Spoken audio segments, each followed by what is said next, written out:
Hoy voy a compartir un mensaje con ustedes que el Señor me ha dado y se titula Tanto para dar. Y quería empezar hablando de dos historias en la palabra, de dos historias que conocemos bastante, dos historias acerca de dos reyes, de dos reinos y de dos realidades esenciales, de dos decisiones esenciales que tomaron estos personajes que conocemos, que es Saúl y David. Y quería mencionar o tomar en cuenta para empezar este mensaje cómo Saúl fue llamado a ser rey, a ser el primer rey de Israel. La historia, para hacerla, como dicen, el cuento largo o corto, un día Saúl salió de casa de su padre a buscar unas asnas que se habían perdido y duró varios días en los montes, en las montañas, buscando esos animales. El Señor le había dado una palabra a Samuel de que iba a llegar a su casa el hombre que él iba a ungir como rey de Israel. Y en esta historia podemos ver que cuando Samuel recibe a Saúl, Saúl está buscando al profeta de Dios y le dice: estoy buscando al profeta de Dios. Y Samuel le dice: yo soy. Pero Samuel enseguida se rinde a él porque ya él había escuchado la palabra de Dios. Entonces se rindió a él y lo trató como al rey que todavía no era. Y le dijo: pase adelante, siéntese. Y no se sentó en cualquier lugar, sino que tenía reservada la cabecera. Se sentó a la cabecera en una mesa donde había más de 30 personas. Y dijo: la porción que teníamos apartada para él, sáquenla. Y la mandó a sacar. O sea, la parte especial de la comida que habíamos apartado para el futuro rey, que todavía no sabía que era futuro rey, la buscaron y lo trataron desde el principio como a un rey. Él tomó de una vez el lugar de un rey, luego fue ungido como rey y de allí empezó un reinado de poder, porque era un reinado guiado por Dios. Y empezaron venciendo ejércitos, tomando ciudades, teniendo victorias. Así empezó el reinado de Saúl, por todo lo alto, podría decirse. Desde el primer momento empezó recibiendo la honra que recibe un rey.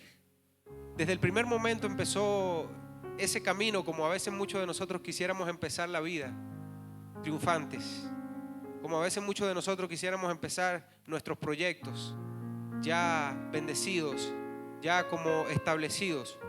Pero por otra parte, en el capítulo 24, en el versículo 24 del capítulo 15 del primer libro de Samuel, dice así: entonces Saúl dijo a Samuel: yo he pecado, pues he quebrantado el mandamiento de Jehová y tus palabras, porque temía al pueblo y consentía la voz de ellos. Perdona pues ahora mi pecado. Saúl desobedeció la voz de Dios que le dio a través del profeta, porque temía lo que el pueblo le estaba ordenando hacer, porque temía la murmuración del pueblo, o esa voz del pueblo tratando de decirle qué hacer.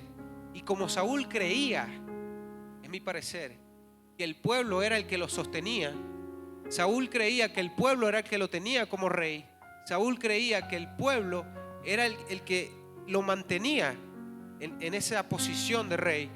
Entonces Saúl temió a la voz del pueblo y desobedeció a la voz de Dios. Y dice que a partir de ahí el Señor dio la espalda a Saúl, y de hecho enseguida envía al profeta a buscar al siguiente ungido, que va a ser el rey de Israel. Y Samuel de hecho no quería olvidarse de Saúl, porque él lo tomó desde el principio como que este es el rey. Y el Señor le dijo: olvídate de Saúl, olvídate de Saúl, porque ya he elegido a uno que va a ser el rey de Israel.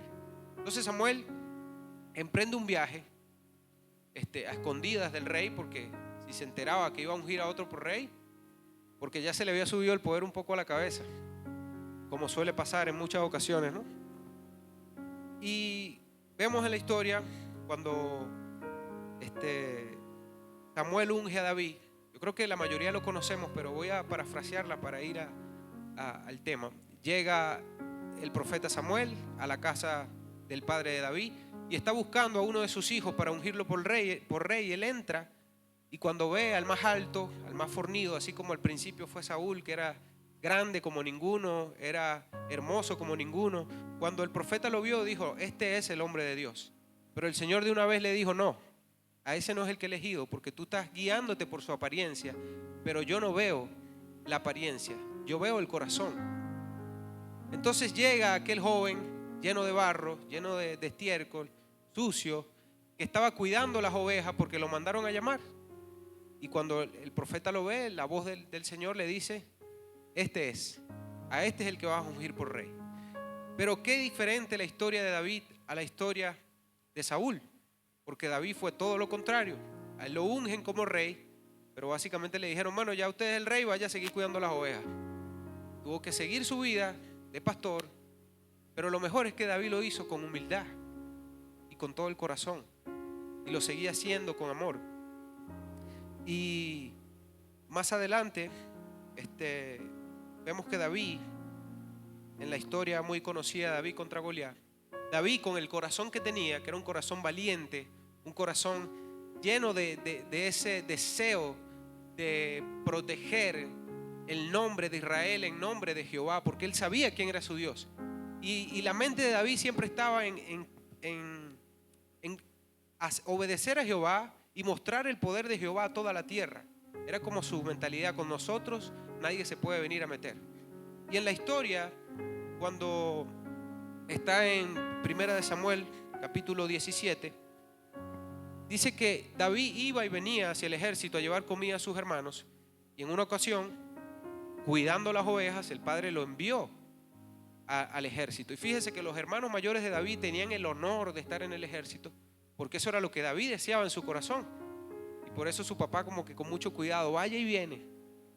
Y cuando David va, acontece que Goliat sale y va y vence al gigante. Pero cuando David vence al gigante y se vuelve famoso, era el soldado más famoso y la gente lo tenía con más estima que el mismo rey, todavía no es el momento de David ser el rey, sino que vive una situación muy difícil, vive persecución. Y para darnos cuenta cuán difícil fue esta situación para David, uno lee los salmos y entra en razón de qué angustiado estuvo David en esa situación, en esa persecución, en esa dificultad. Pero aún en Primera de Samuel, capítulo 24, versículos 5 y 6, dice que en una de las ocasiones, cuando Saúl estaba buscando a David para matarlo, David tuvo la oportunidad, por decirlo así, de matar a Saúl. Y dice el versículo 5 del capítulo 24: después de esto se turbó el corazón de David, porque había cortado la orilla del manto de Saúl, y dijo a sus hombres: Jehová me guarde de hacer tal cosa contra mi señor, el ungido de Jehová, que yo extienda mi mano contra él, porque él es el ungido de Jehová. Pero lo cierto, hermanos, es que David fue fiel, aún cuando Dios lo llevó a lo más bajo, probablemente, a vivir como un capo de la mafia, huyendo. Aún así, David fue fiel a la palabra que el Señor le había dado. Y lo mejor es que el Señor cumplió su palabra y David fue rey. Y probablemente sea el rey más famoso que ha tenido Israel. Y probablemente el mejor rey, o el que más aman como rey.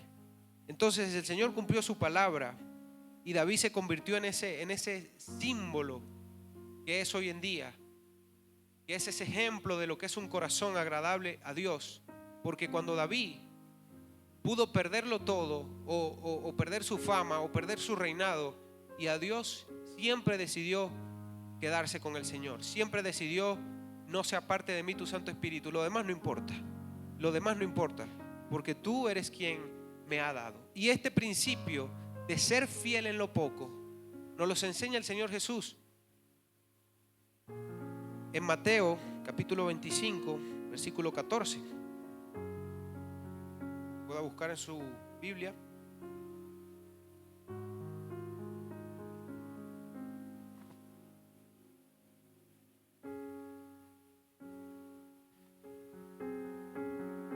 la parábola de los talentos. Dice así: porque el reino de los cielos es como un hombre que, yéndose lejos, llamó a sus siervos y les entregó sus bienes. A uno dio 5 talentos, a otro 2 y a otro 1, a cada uno conforme a su capacidad. Y luego se fue lejos. Y el que había recibido 5 talentos fue, negoció con ellos y ganó otros 5 talentos. Asimismo, el que había recibido 2 ganó también otros 2. Pero el que había recibido 1 fue y cavó en la tierra y escondió el dinero de su señor.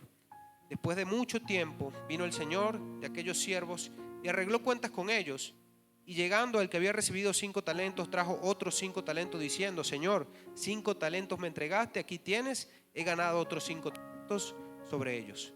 Y su señor le dijo: bien, buen siervo y fiel, sobre poco has sido fiel, sobre mucho te pondré. Entra en el gozo de tu señor. Asimismo, el segundo, el que le habían dado 2, lo multiplicó por el doble. Y el 24, pero llegando también el que había recibido 1 talento, dijo: Señor, te conocía que eres hombre duro, que ciegas donde no sembraste y que recoges donde no esparciste, por lo cual tuve miedo y fui y escondí tu talento en la tierra. Aquí tienes lo que...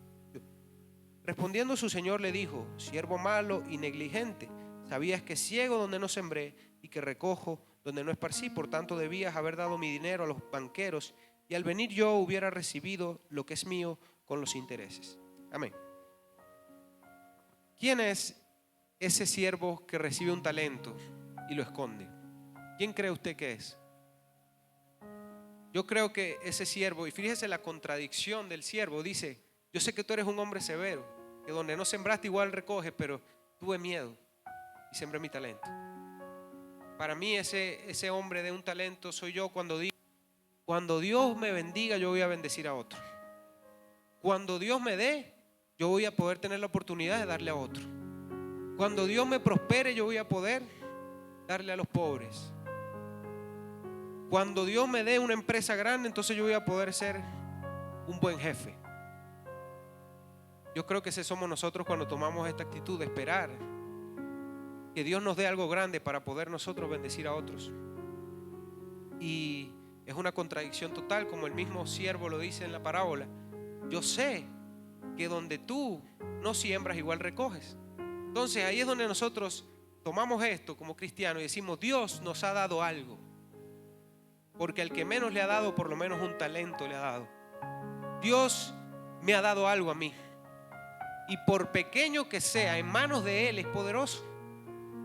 Por pequeño que sea lo que tengo para dar, cuando entiendo quién es mi Dios, entonces lo menos que puedo hacer es ocultar o enterrar ese talento, sino dárselo a Dios, entregar lo que tengo que entregar, porque la fe que tenemos es que el Dios que tenemos todo lo multiplica. ¿Cuántos creen eso?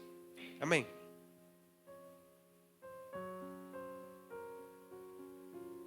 Entonces, Dios tiene este principio, y fíjese que no es el principio del mundo. El principio del mundo, yo tengo que pasar por encima de todo mundo para llegar a donde quiero estar, para ponerme en un lugar alto, para buscar un estatus y que me reconozcan. Y la gente mayormente pasa la vida trabajando y esforzándose para llegar a ese lugar alto, que la gente diga: mira, ese hombre es el de los negocios, o ese hombre es el orador, o ese hombre es tal persona. Y hacemos todo lo posible por llegar a ese lugar de grandeza, donde podamos sentirnos realizados. Pero el principio del cristiano es otro. El principio del cristiano es ser fiel en lo poco que tenemos, en lo que Dios nos ha dado. Porque Dios no nos va a dar naciones ni ministerios si hoy con lo que tengo no soy capaz de apartar tiempo para estudiar la palabra, no soy capaz de apartar tiempo para serle fiel en lo que tengo, no soy capaz de administrar lo que Dios me ha dado. Quiero una casa grande, pero la casa pequeña que tengo la tengo toda descuidada. No la ordeno, no la limpio, no la pinto, no le hago un cariñito, porque estoy esperando mi casa grande, pero no eres fiel con la que tienes. Y aunque así no funciona el mundo, así funcionan los principios de Dios. Entonces Dios nos ha dado algo, hermano. Y cuando analizamos que Dios nos ha dado algo, resulta que nos ha dado mucho más de lo que pensamos que tenemos.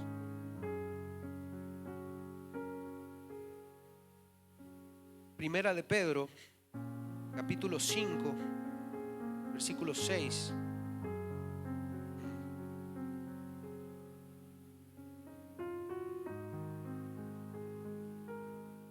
Dice así: humillaos pues bajo la poderosa mano de Dios, para que Él os exalte cuando fuere tiempo. Fíjese que básicamente nos recalca lo mismo que vengo diciendo. Cuando nosotros creemos en Dios, nos humillamos ante Él, le servimos a Él, porque dice, para que Él nos exalte, no para que nosotros nos elevemos, no para que tú agarres vuelo, no para que tú por fin crezcas, para que Él nos exalte. Y fíjese que dice algo importante: cuando fuere tiempo. Como dice la palabra, aunque muchos ven la promesa como tardía, la promesa de Dios no se tarda, la promesa de Dios es en el tiempo de Él. Y ahí es donde nosotros tenemos que perseverar, creyendo que es nuestro Dios el que nos va a exaltar. David, ¿cuántas veces pudo haber desmayado después de tanto tiempo ser ungido como rey, perseguido, apaleado, llevado de aquí para allá como hoja que lleva el viento? ¿Cuántas veces pudo David rendirse y decir, no, esa palabra no era para mí? Y así como él, todos nosotros hemos recibido promesas de Dios. Así como David, todos nosotros hemos recibido una palabra de Dios que hemos atesorado y que a veces decimos, yo creo que esa palabra no era para mí. Yo creo que esa palabra no es verdad. Yo creo que yo no voy a lograr eso. Yo creo que yo no voy a alcanzar eso. Porque estamos esperando nosotros mismos hacer las cosas a la fuerza. Pero el que nos va a exaltar es Dios. Y es allí donde tenemos que permanecer creyendo que Él siempre puede. Entonces, se trata de nosotros, hermanos, se trata de cada uno de nosotros, de ver qué tenemos. No quiero criticar a nadie, pero pasa mucho que vamos o viendo a ver qué iglesia está más grande, porque si esa iglesia está grande, ahí es donde está la bendición de Dios. Entonces me voy de la iglesia a una iglesia que yo vea mejor. Y cambias de iglesia, no importa cuánto cambies de iglesia. Si no cambias tu corazón, si no eres fiel con lo que Dios te dio, es imposible que Dios te exalte. Es imposible que Dios te diga, en lo poco fuiste fiel, en lo mucho te impondré. Quiero ministerios, quiero grandes púlpitos, pero no eres fiel con lo que Dios te dio. No eres fiel. Quieres viajar por las naciones, pero no predicas a nadie. Quieres viajar con las naciones y no eres empático con el de tu comunidad, no eres empático con tu vecino, no eres empático con los barrios. Y bueno, yo creo que aquí en Venezuela más todavía. Hay mucha materia prima para que Dios se glorifique, mucha necesidad, muchos lugares a donde podemos llegar. Y es allí donde realmente tenemos que ver, esto me lo dio Dios.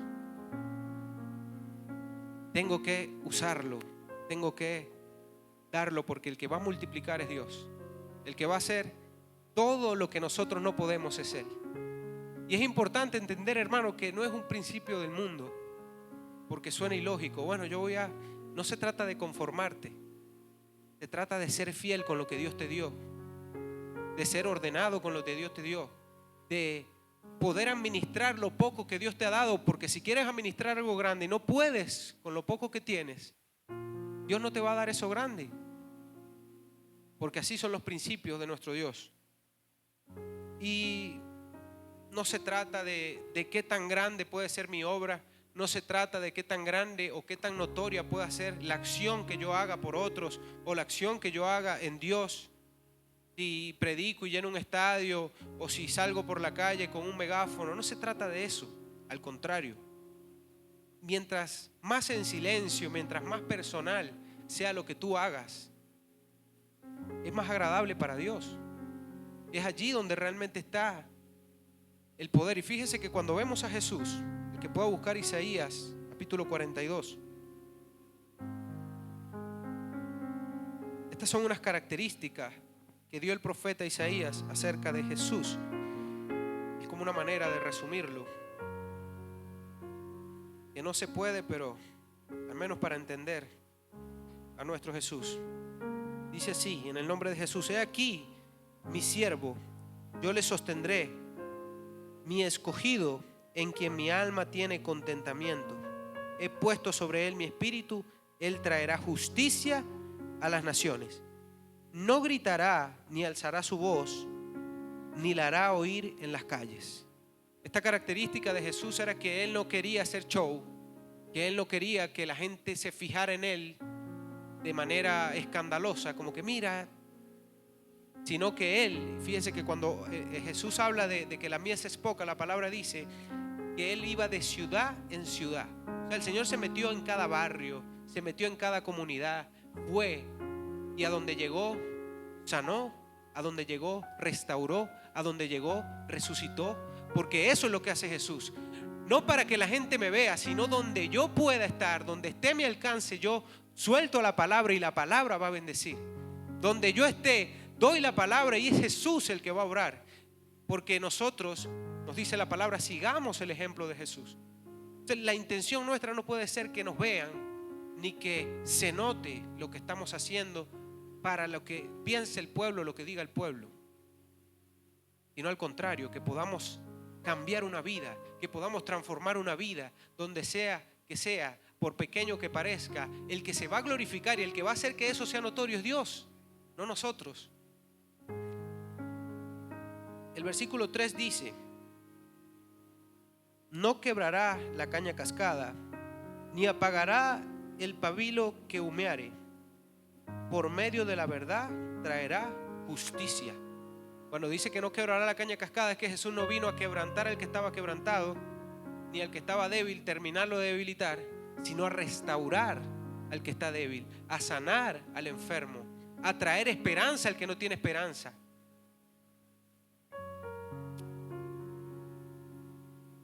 No se cansará ni desmayará hasta que establezca en la tierra justicia, y las costas esperarán su ley. No se cansará ni desmayará hasta que se establezca en la tierra la justicia. Eso quiere decir que Jesús hoy está más vigente que nunca. ¿Usted lo cree? Porque yo lo creo. El nombre de Jesús y el poder de Jesús está más vigente que nunca. Dice que llegará a todas las costas, y quizá el nombre de Jesús llegó a todas las costas donde puede llegar un barco. Pero hay muchas costas que son corazones a los que no ha llegado el nombre de Jesús. Hay mucha gente a la que le han tumbado el nombre de Jesús por tratar de meterle ideologías o por tratar de meter cualquier cosa en la mente de alguien, y no han conocido el poder del nombre de Jesús. Y es en esas costas donde quizás nosotros debemos llegar y traer la esperanza que solamente Jesús puede dar. Amén.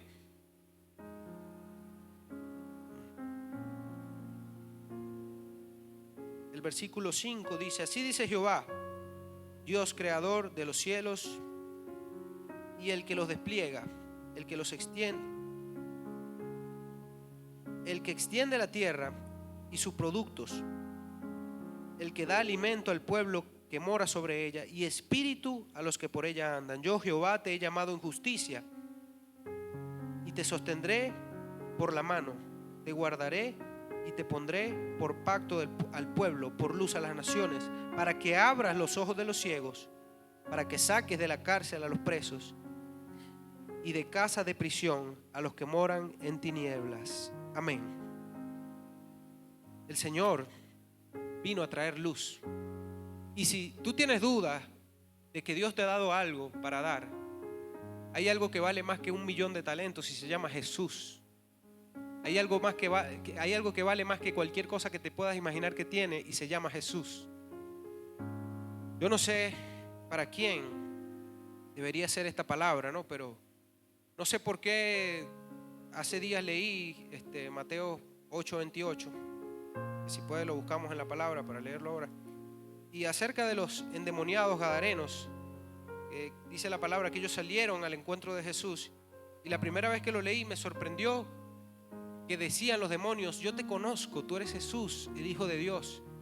Al principio eso me impactó. Digo, o sea, ¿cómo el mundo espiritual reconoce qué portas tú?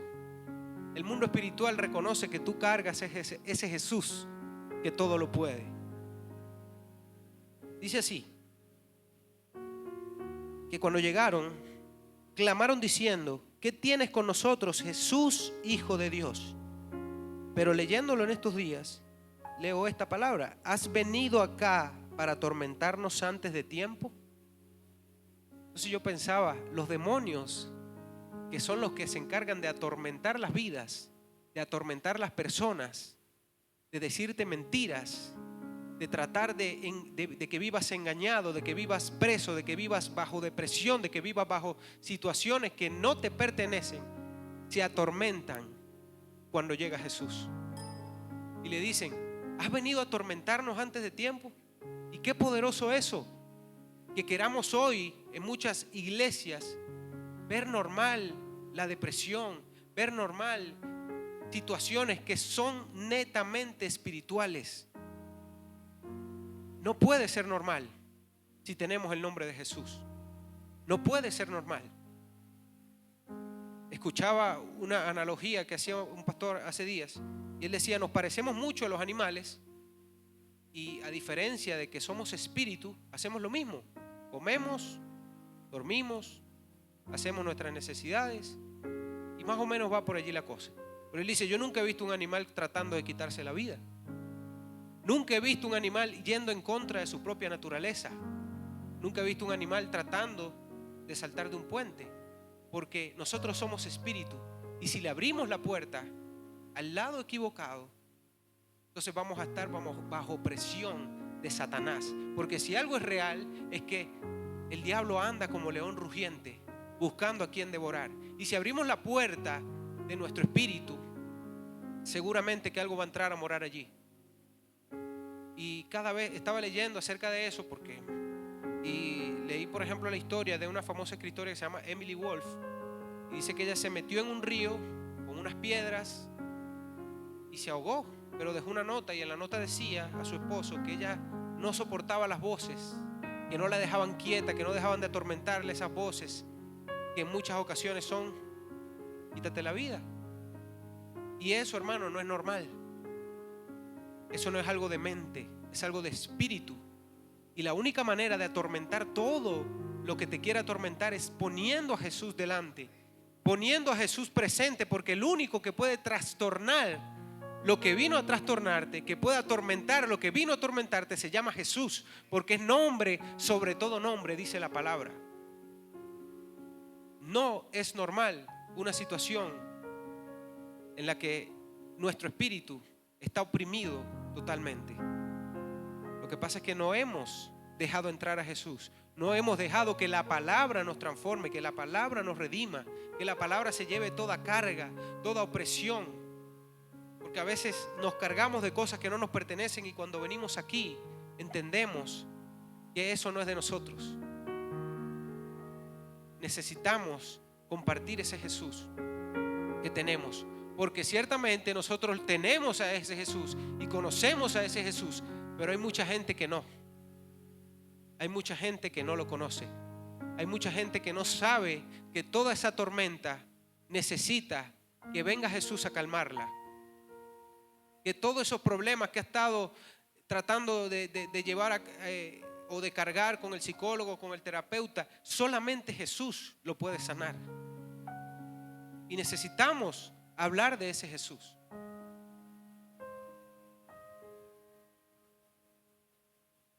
Nuestro enemigo, hermano, por más que a veces, obviamente con fe, declaramos que no tiene poder, nuestro enemigo es poderoso, nuestro enemigo es fuerte, nuestro enemigo tiene poder para cautivar, poder para engañar, poder para derribar, poder para destruir.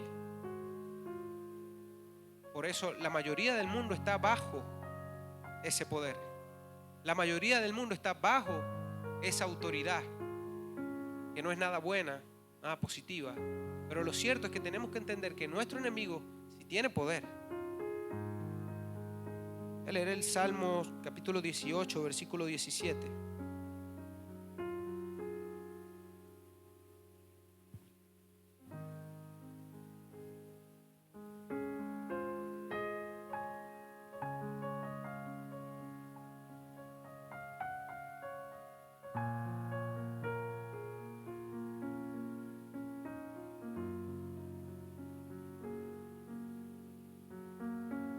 Dice así: Salmo de David, de cuando estaba atormentado bajo la opresión de su enemigo, cuando se sentía casi alcanzado, cuando se sentía casi derrotado, pero Dios lo libraba.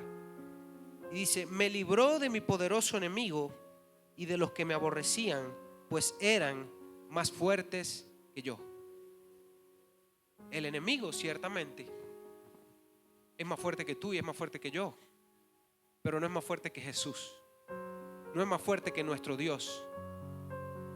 Y donde sea que lleguemos, hermanos, va a haber gente necesitada de ese Jesús. Probablemente tú estás bien, te sientes con ánimo, te sientes restaurado, te sientes transformado, te sientes bendecido, pero sí hay mucha gente que necesita el nombre de Jesús, que necesita ese Jesús que tú y yo conocemos para ser restaurado, para que sus ojos sean abiertos, para que sean libres de la prisión en que están. Y allí es donde entramos nosotros. Y hay muchas maneras de compartir el mensaje que tenemos, ya sea abriendo nuestra boca o con nuestras acciones, con nuestras actitudes. Y el Señor es el que se va a encargar, hermano, de multiplicar todo lo que nos dio, de renovar nuestras fuerzas. Y fíjese que no quiero ponerme como ejemplo, pero por ejemplo recuerdo que cuando yo llegué a la iglesia, yo no me sentía con ganas de servir en muchos lugares. Cuando el pastor me dijo que si podía servir en seguridad, me sentía muy bien sirviendo en seguridad, porque es una bendición servir en seguridad. Y yo me sentía muy bien y quería quedarme ahí. No quería moverme ni a predicar ni a cantar, porque es que no me interesaba. Yo estoy bien aquí, me siento bendecido.